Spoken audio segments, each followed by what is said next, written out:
Meus queridos irmãos, minhas queridas irmãs, iniciamos o nosso programa Testemunho de Fé e eu quero dar a você as boas-vindas e convidá-lo a estar conosco nesses próximos minutos para refletirmos a respeito da Palavra de Deus que a Igreja nos propõe na liturgia dominical. Aqui quem fala é o Padre Paulo Ricardo e quero, nestes minutos agora também, com você, nos alimentarmos, meditarmos a Palavra de Deus para que ela seja verdadeiramente para nós escola de vida e de santidade. E é exatamente a respeito da Palavra de Deus que trata o Evangelho deste domingo. O Evangelho do domingo é duas sessões do Evangelho de São Lucas. Trata-se dos primeiríssimos versículos do Evangelho de Lucas, em que ele diz a Teófilo, que é o leitor do Evangelho, que fez uma investigação profunda, procurando os fatos históricos, as testemunhas oculares, diretas dos acontecimentos que ele irá narrar a respeito de Jesus Cristo. E conhecendo o Cristo tal qual ele se manifestou na história, é que nós podemos aqui combater tantas e tantas heresias que criam um Jesus que não tem absolutamente nada a ver com o Deus que se fez carne verdadeiramente, realmente, na história da humanidade, nascido em Belém, crescido em Nazaré e que pregou na Galileia, morreu em Jerusalém, ressuscitou e subiu aos céus. Esse é o Cristo histórico. É o Cristo no qual nós cremos e no qual nós queremos seguir. A segunda parte do Evangelho desse domingo é do capítulo 4, em que Jesus está na sinagoga de Nazaré, a cidade onde ele cresceu, e ele, num dia de sábado, como era o seu costume, recebe o rolo do profeta Isaías e então lê aquelas famosas palavras: "O Espírito do Senhor está sobre mim". Então, numa visão geral, este é o Evangelho deste domingo. Bom, o que é que nós podemos dizer a respeito deste Evangelho? Em primeiríssimo lugar, trata-se da gente ver do nosso relacionamento com a Palavra de Deus.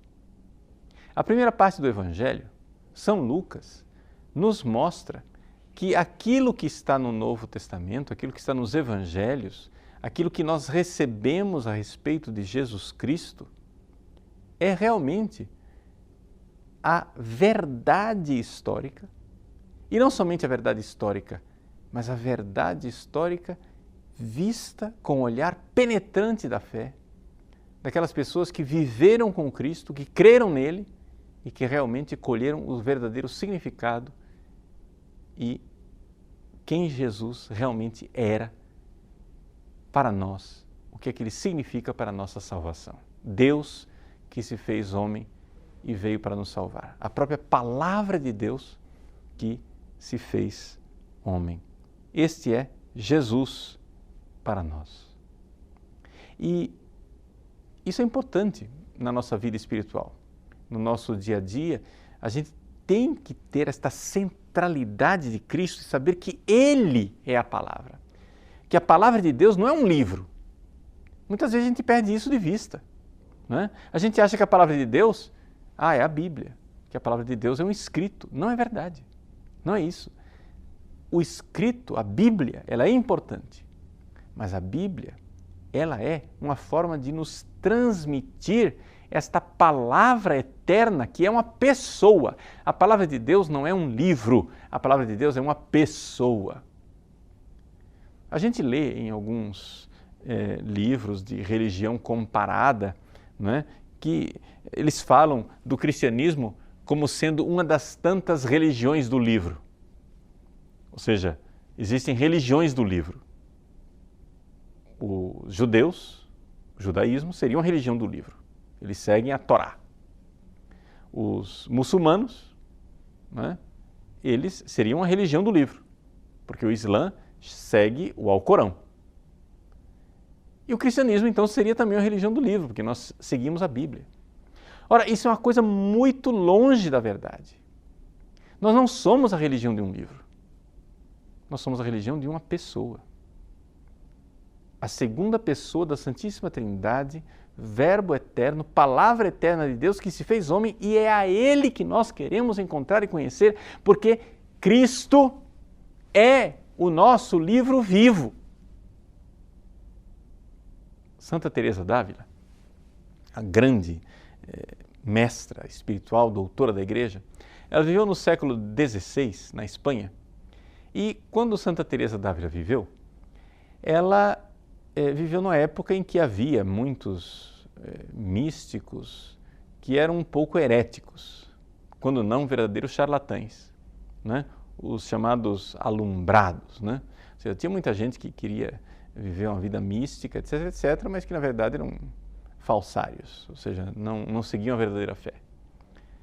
Bom, por causa dessas coisas erradas que existiam na Espanha do século XVI, a Inquisição, então, resolveu, para tentar deter a proliferação desses alumbrados, misticoides, etc., resolveu proibir a leitura de livros em castelhano, né?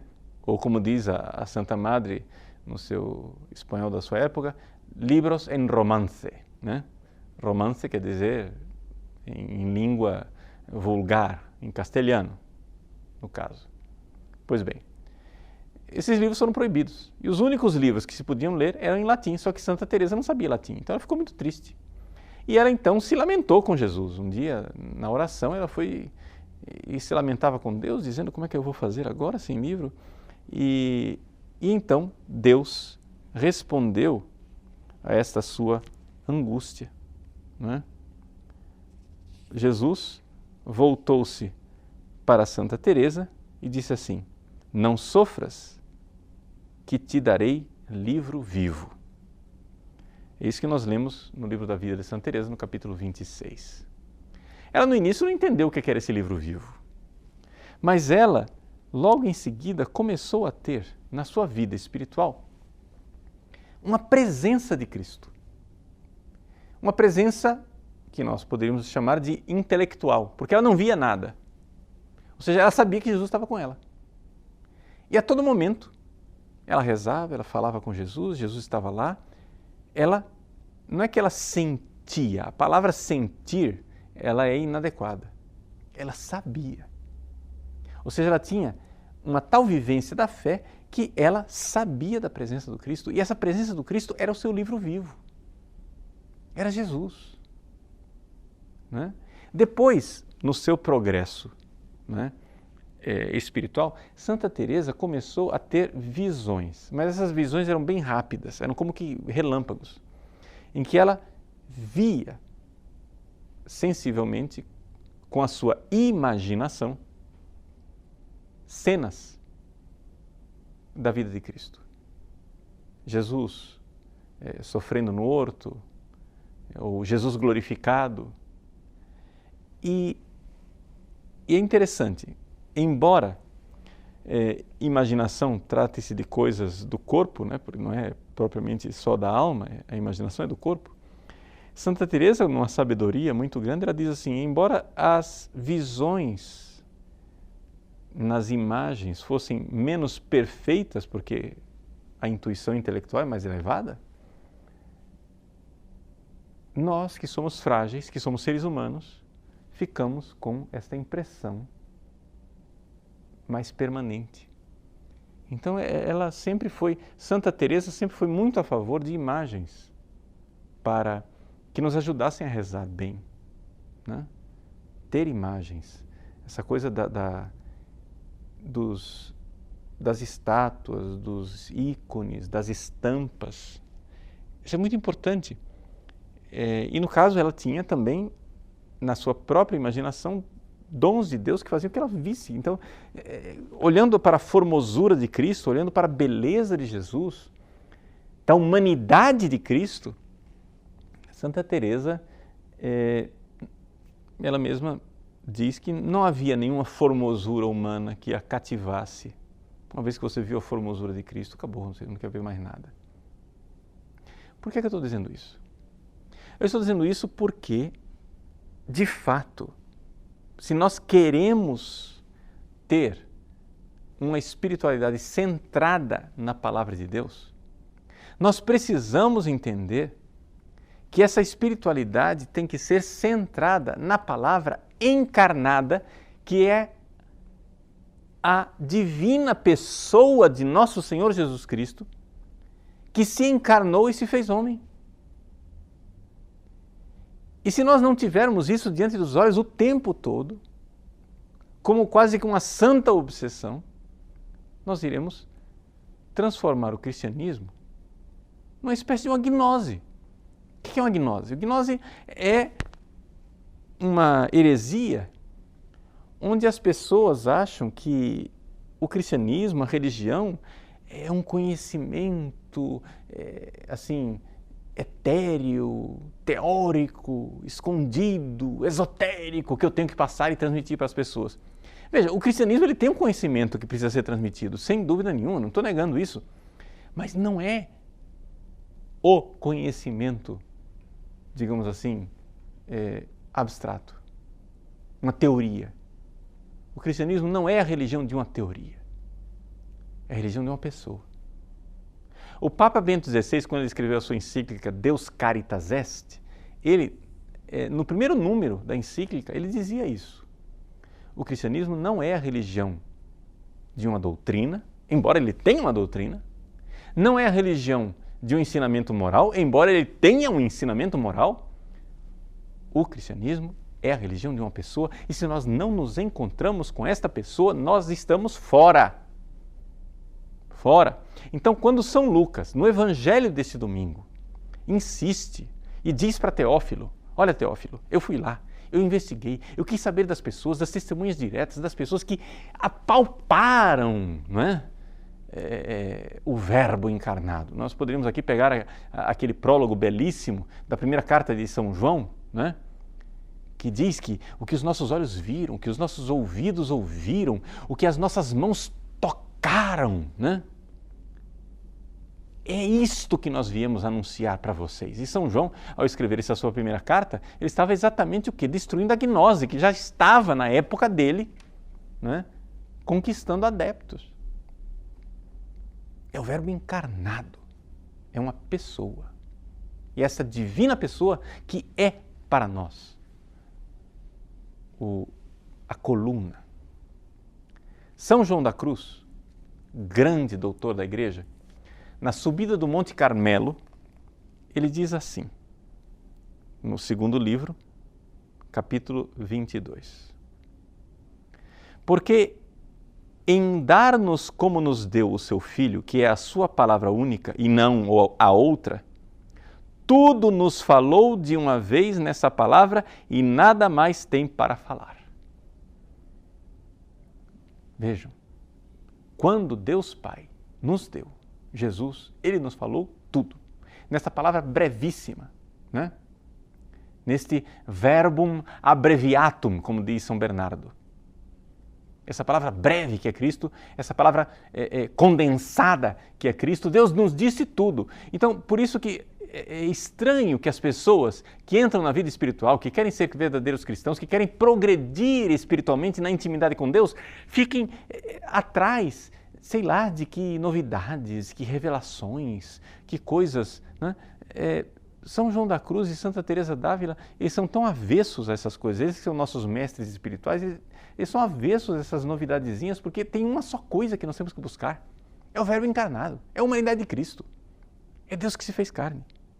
E São João da Cruz continua dizendo assim: põe os olhos só em Cristo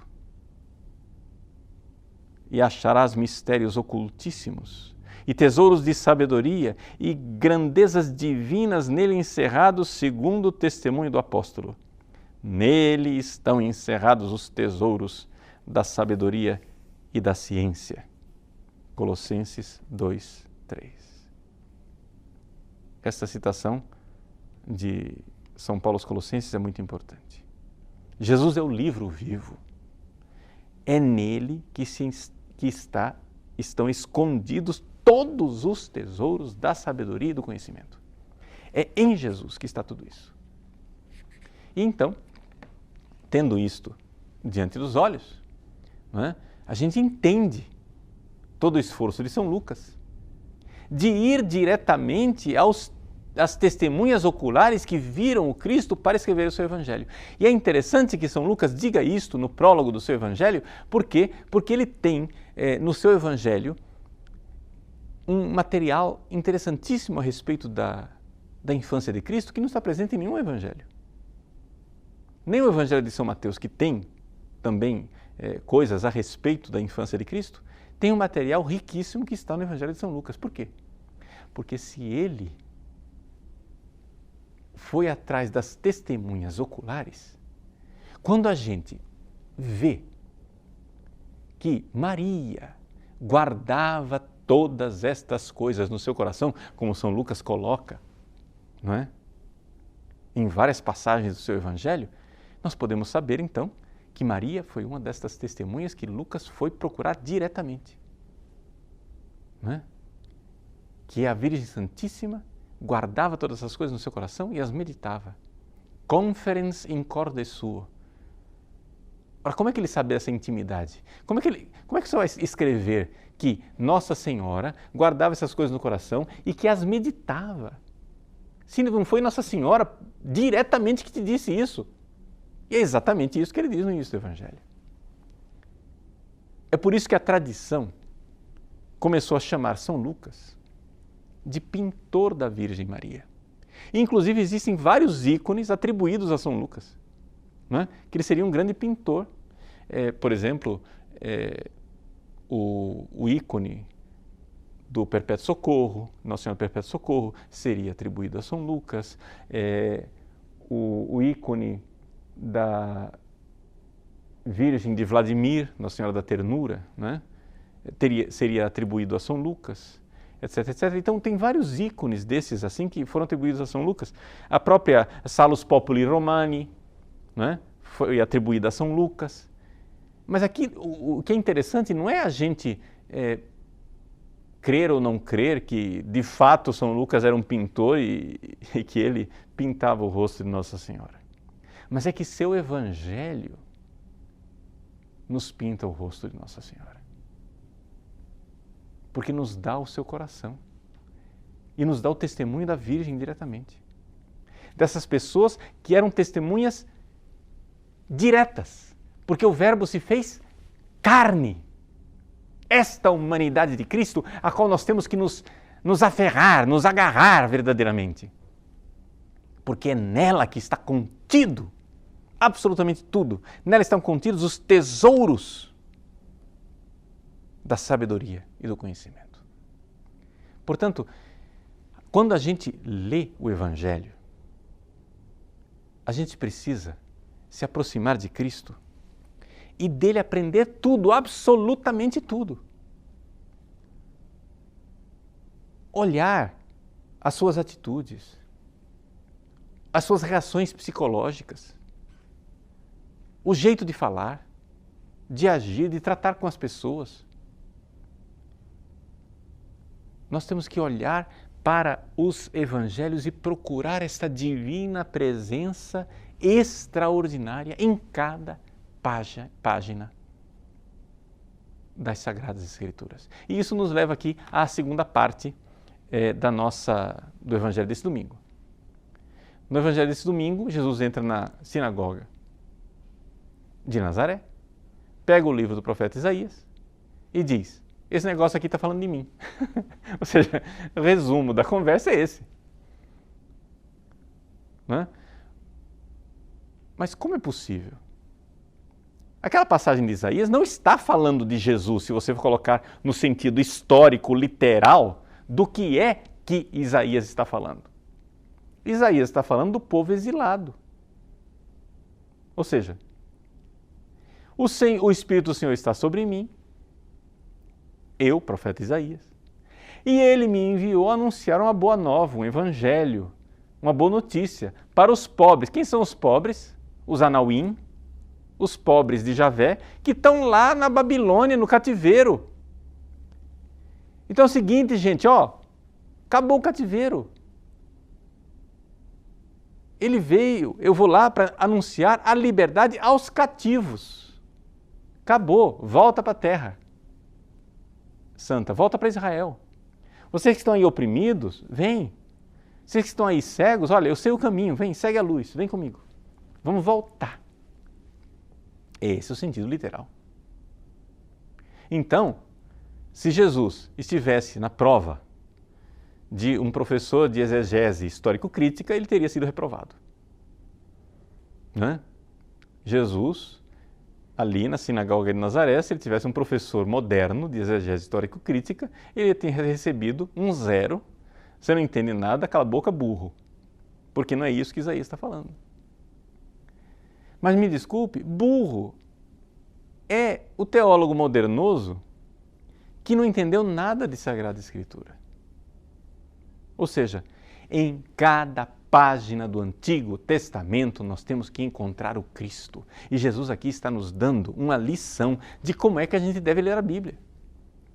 Num sentido espiritual. É claro que existe um sentido literal. Eu não estou aqui dizendo que a gente não tem que estudar exegese histórico-crítica. Claro que tem que ler no sentido literal também, porque é no sentido literal que é a base de todos os outros sentidos espirituais que a gente constrói em cima. Mas se você não encontrar um sentido espiritual por trás do sentido literal, você não entendeu nada da Bíblia. A Bíblia para você é um documento, não é? Empoeirado, morto. Não é o livro vivo, que é o Cristo. Então você precisa encontrar o Cristo. Então você vê lá Adão dormindo no jardim, é o Cristo dormindo na cruz. E quando Eva sai do lado de Adão, é a igreja que nasce do lado aberto de Cristo.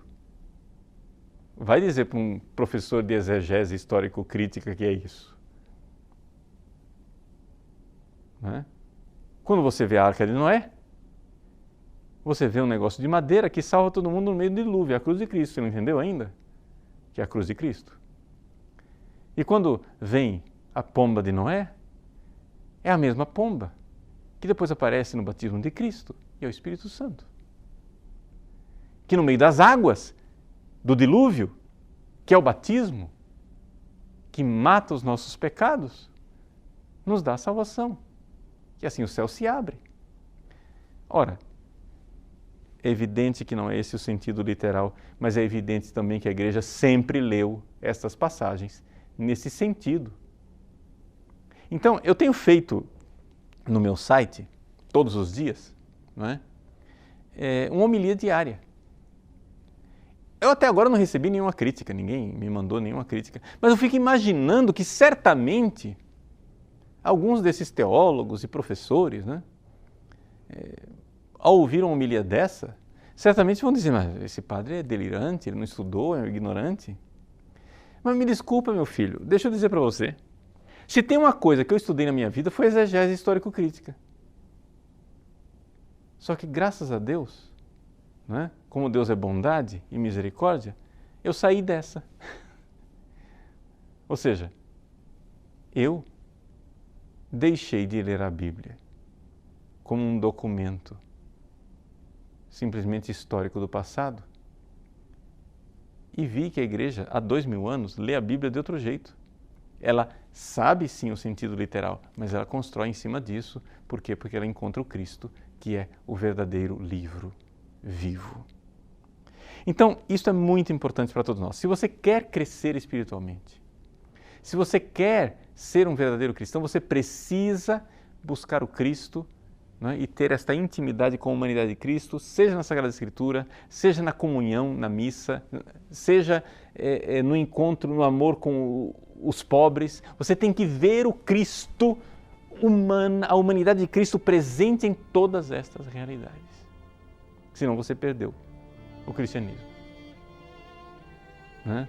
Você perdeu o cristianismo porque o cristianismo não é uma gnose. É na humanidade de Cristo que estão contidos os tesouros, né, da sabedoria e do conhecimento. São Paulo aos Colossenses, capítulo 2, versículo 3. Então, vamos crescer nisso. Né?